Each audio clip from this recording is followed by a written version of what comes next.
Today's story revolves around a huge case I had when I first started as a PI. In fact, this was my very first, my number one case, and I had a lot to prove to my first client.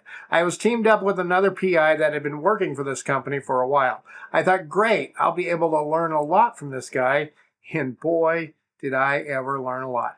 The case was in a rural town. The subject was an injured worker with a workers' comp claim. Her claim stated she was unable to walk without assistance due to excruciating lower back and leg pains caused by injuries that she had obtained while at work carrying heavy boxes. Now, this case had been worked twice before by another firm with no luck. The subject was observed several times, but was always lost during the follow. To further complicate things, she lived with her sister. Yep, sisters, and we have to decipher who is who. Now, we had good physical descriptions of both our subject and her sister. Our subject was a few inches shorter and a few pounds heavier, so it shouldn't be too hard to figure out who is who, at least if we see them together. There were two vehicles, both registered to the residence. Both vehicles came back registered in both sisters' names. Nice. Okay, day one of a 3-day assignment. This video is sponsored by OREP Insurance and Working PI Magazine. OREP is a leading provider of private investigator liability insurance. Visit orep.org for a quote today. Clients request stay out sun up to sundown each day. I met up with the other PI at a coffee shop and we discussed ideas. Him being the more experienced, I let him take the lead. At the residence, one vehicle was parked on the street directly in front of the house. The other vehicle was parked in the alleyway out back. He said he was going to park in a parking lot about 1,000 feet from the residence where he could observe the front of the residence and one of the alley exits. He asked me then to sit on a side street at the other end of the block where I could see the vehicle on the street and see the other alley exit. Now, this guy had a brand new white large SUV and he parked it in a parking lot pointing directly at the residence. This parking lot was not used. The businesses were all closed. So he and his big white SUV were the only thing sitting there in that empty parking lot. Wait, it gets better. Don't worry. His wife told him he couldn't tint the windows, so there he sat inside his shiny new white SUV pointing directly at the subject's residence with no window tinting. At one point, about 2 hours in, he asked me to drive by and see if I saw any activity. I did, and I saw no activity, but I noticed he was just sitting there in plain sight for everyone to see, including our subject. I told him this, but he seemed to just shrug it off. At about the 5-hour mark, we saw a neighbor go up to our subject's house. The neighbor came from the house on the corner directly across the street from where the other investigator was parked. He then asked me to drive by again and see if I saw anything.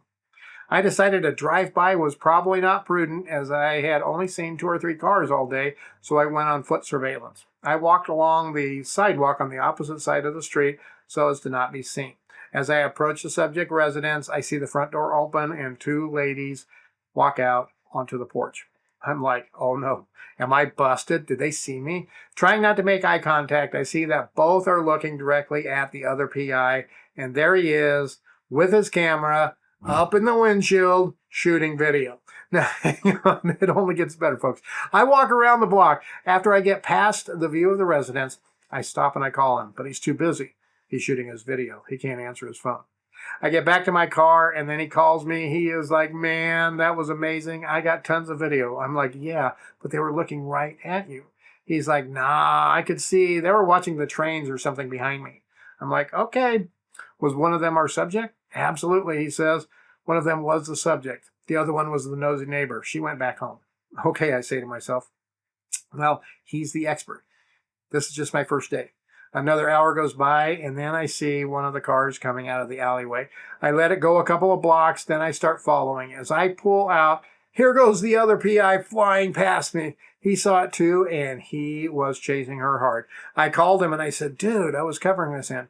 And he's like, yeah, but you were letting her get away. I then said, I'm not sure it's even our subject. She fit the sister's description more. He's like, nope, that's the girl that was on the front porch. She was the one out with the neighbor. We followed her to a McDonald's drive-thru. She gets an order, then she goes home, and she parks on the street out in front of the house. He goes right to the parking lot and starts shooting his video, even after I told him I was about 2 blocks away already shooting video. So there he is in his shiny new SUV, shooting video in plain sight. Again, no tinting. But wait, you won't believe what he does next. Now, she walks slowly into the house, watching him the entire time. He decides it's time for a smoke. He calls me and says, "Man, that was good. What a rush. I need to smoke now." Then I see him get out of his car right there in the middle of that empty parking lot and stands there and smokes a cigarette in plain view. I am like, dude, you shouldn't do that. He tells me my wife won't let me smoke in the new car, and I always get out of my car to smoke anyways. Day one comes to an end. We meet up, go over our notes, and he says that he will send the client an update for the day, and then we part ways. Next day, we start the same way. We're discussing our strategy over at the coffee shop. I tried to convince him to switch up locations, but nope, he wasn't going to go for any of that. So there he goes in his shiny new SUV, parks right in the middle of that parking lot again. I parked in a different location this time, next to a fence where I could still see everything, and I sat and I watched. Then my phone rings. About 1 hour in, it's the other PI. I'm like, "Yeah, what's up, dude?" He's like, "Looks like I have company here." Then he sets his phone down. I hear some people talking in the background, but I can't make out exactly what they're saying. So I decide to do a drive-by and make sure that he's okay. Now, as I round the corner, I couldn't believe my eyes. 2 cop cars and 3 cops sitting there with him talking outside. I'm like, okay, well, he's an expert. He should know what to do. As I drive by, I see him pointing at the house that we were watching. Then he's pointing at me and he's waving at me. And then I hear him yell, "Hey, John, come here." Yeah, this is true. I couldn't believe it. I drive down the street a couple of blocks out of sight of the subject residence. Then I started walking slowly towards them on the opposite side of the street. I knew they saw me. I was hoping one of the cops would come talk to me. And that is exactly what happened. One of the cops came over to talk to me. I didn't want to be seen talking to them in that parking lot and blow my vehicle's cover. It went very well with the cop. He just looked at my ID. He ran me real quick and said, "You guys need to try to hide a little more." And he kind of laughed. In talking to him, I got enough information that I believed our subject or her sister are the ones that called in a suspicious vehicle.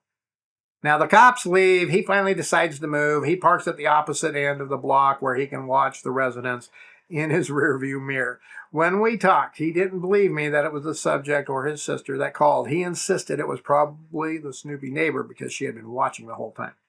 It ain't over yet, folks. About 30 minutes go by, and here comes the same lady as before out of the house and into one of the cars. I got a good look, and I was sure it was the sister. He didn't believe me, and he went off following her like his life depended on it. I followed at a good distance, and I paralleled the streets that they were on. She went to a liquor store, bought some smokes in the drive-up, then went to a little drugstore, then went home. The other PI, so gung-ho to get video, he went back to that parking lot to get his video with his shiny new SUV.